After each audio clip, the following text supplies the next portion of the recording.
Brought to you by PrayLatin.com, makers of prayer cards featuring complete English phonetic renderings of Latin pronunciations. Whenever Pope Francis does something that sounds Catholic, there are two ways of judging the response. If on the one hand his usual supporters and allies are responding with borderline sadness and incomprehensible outcries of unrestrained passions, then you might be able to risk some optimism. And I said might. Now, on the other hand, if they respond with an explanation of how it doesn't matter in the context of some other situation, be wary, because that's usually a sign that whatever was done may have been done for show. Today I have a story that broke a couple of days ago, but I held off reporting on it until the reactions came rolling in. And I'll let you judge for yourself if this is something to praise Francis for, or if it's just another distraction. So let's get to it. For this story, let's begin with the basics. You've probably heard by now that Francis has revised the Code of Canon Law, tightening the reins on a number of areas. Let's start with Gloria TV, where we get this. Quote, Francis issued the June 1st Apostolic Constitution Pacite Gregum Dei, Tend the Flock of God, which will enter into force on December 8th, introducing changes to canon law concerning penalties and the consequences therein. The issues covered include the whole Ted McCarrick topic, as well as those that are related to the Vatican using Peter's Pence funds for buying into London condominium projects and the making of Hollywood films. But the big change here is this, quote, administering a sacrament to those who are prohibited from receiving it, of which the classical example is, much to Francis's displeasure, the Eucharist to anyone and everyone who wants it. This has been a high-profile point of discussion in the Church in America and other places due to Caesar being described as being highly devout while being part of the coterie of Moloch. But the fascinating part of this discussion isn't focused on the Eucharist. It's focused on ordination, specifically on whether the Church will enable potential Father Brendas to receive the sacrament of ordination. There has been talk of expanding the diaconate in this way and of even bringing back the minor orders and allowing the folks in question to receive a quasi-sacrament of ordination for this, which would in effect crack open the door to expanding ordination in the way the world and Caesar have been clamoring for decades now. And I'll get to that in a moment. But in the case of the basic revision regarding essentially misapplication of the sacraments, the unnamed author of the Gloria TV piece states something obvious that most people aren't aware of regarding the 1983 Code of Canon Law. Its language is labored, and it hasn't helped enforce the norms of ecclesiastical life in the Church in the slightest. Quote, the canons state in a labored formulation that much damage has been caused by the Council's failure to perceive the relationship between the exercise of charity and the discipline of punishment.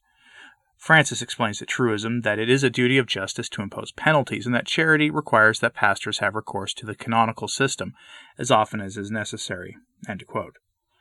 And as the author says, until this is used in an even-handed manner regardless of where those subject to this system falls on the trad versus modernist divide, the changes are otherwise meaningless.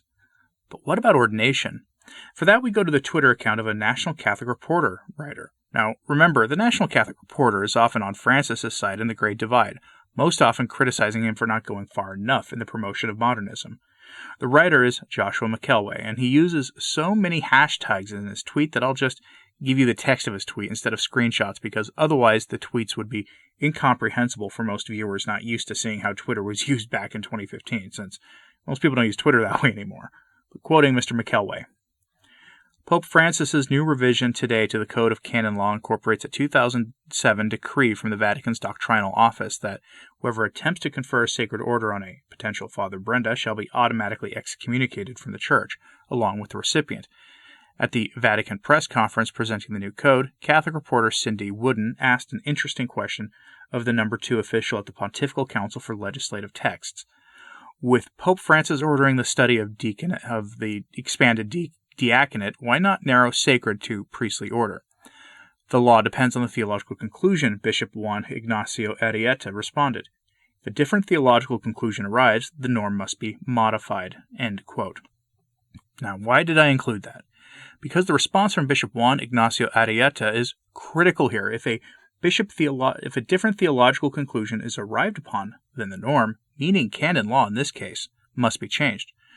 In other words, while a new Code of Canon Law is being issued, at least in this regard, at least this portion of the canon law, the door is always open. If anything sums up modernism from the perspective of the modernists, it is what Bishop Arrieta stated. a different theological conclusion arrives, the norms must be modified.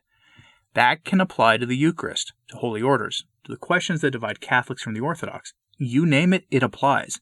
And equipped with a nouveau theologie, a new theology, that is what they call it, a new theology, different theological conclusions are arrived at all the time. The reaction to this has been rather predictable. In some quarters, there has been much wailing and gnashing of teeth because it has been reported widely that the door has been closed on the Father Brenda issue. We see Mr. Voris's operation praising Francis for this, and if it is true that this issue has been settled, then Francis is due some praise for it. I won't deny him that. But what is telling in all of this is that the best minds among the modernists today are not wailing and gnashing their teeth at all. They are instead invoking, you guessed it, synodality and the synodal process. Bishop Barron hasn't commented on this yet, and he probably won't. Now, one thing to bear in mind with this is that people are pointing out that these changes may not be that binding or on the expanding of the diaconate to include Deacon Susan anyway, as the history of Canon 1024 is rooted in priestly ordination, which equals sacred ordination, which is not the term used for the diaconate. The diaconate is not technically part of the priesthood. And there's the rub. Sure, the door may be closed now on opening the door to ordaining whomever the world wants the church to ordain, but that is hardly going to be binding in the short term.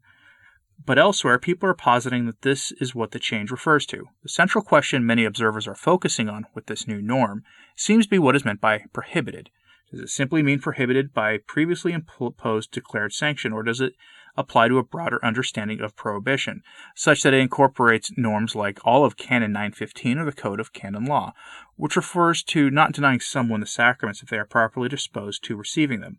This would include anyone who is metaphysically capable of becoming a priest, or the Eucharist being received by virtually anyone, since how vaguely this part of canon law is read and upheld these days.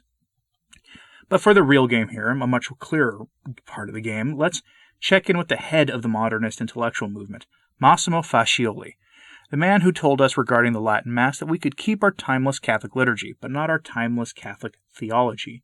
I want you to remember those words because it, again, gives his theology away. On Twitter, he went and explained that the real aim here may be, at least for those who want to expand ordination, to include every Tom, Jane, and Harriet, quoting his Twitter. Short thread on synodality and canon law, including recent changes to canon law. The synodal processes will have to pay full regard to canon law in the way they are celebrated. Hence the central role of the bishops. That having been said, it is a critical part of the process that where canon law needs to change, a reason case should be made by the synods, knowing that it is only the Holy See who can alter canon law. Synods and bishops' conferences have no competency in that respect, but the synods can recommend that the bishops' conferences approach the Holy See to effect change in specified respects. That is to say, current canon law is not the final word of the Catholic Church, and even less a binding force for the synodal process. To put it most simply, the Church is going to be entering a church-wide synod of bishops this coming year, and part of that program is to have the various national conferences of Catholic bishops meet to hash things out among themselves before bringing things back to Rome. This part of the synodal process is where Mr. Fascioli believes that canon law either doesn't apply or can be changed. It's a novel idea, and one that I suspect the bishops will run with. But there is another aspect to this that I'll briefly touch on here. We've seen widely in America, Europe, and other places where modernism has really taken firm hold that lay ministries and work in chanceries and other parts of liturgical life that the spirit of Vatican II was heavily emphasized had been open to any layperson who wanted to do them for some time now. And we're talking about this going back decades, including altar servers and the like. Francis issued a short decree that enshrines this, meaning the reasonably traditionally minded priests and bishops who want to enforce traditional Catholic methods for doing these works won't be able to do so. And if you want to know how this impacts parish life, part of the reason vocations have collapsed in the last few decades is because of this expansion. In many cases, most of these have been closed to anybody who wasn't essentially discerning the priesthood. Now, a lot of that's been missing from this, and it has now been made the norm for the Church Universal, hence the collapse in vocations. It's odd that people miss this since Reuters decided to report on it, and I have a link to that story from the Standard and the other reports on this listed in today's show notes at returntotradition.org. That's returntotradition.org, the name of this channel with a .org at the end. You'll find all the sources listed there for your convenient perusal. Now, so what do you think of this? Is credit due to Francis on this, or is Massimo Fascioli giving the game away here? Will this be settled in the coming synods?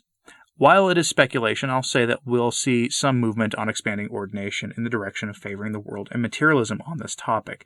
So in that, I think Mr. Fascioli is correct. But what do you think? Let me know your thoughts in the comments below. And as always, pray for the Church. I'm Anthony Stine. Ave Maria.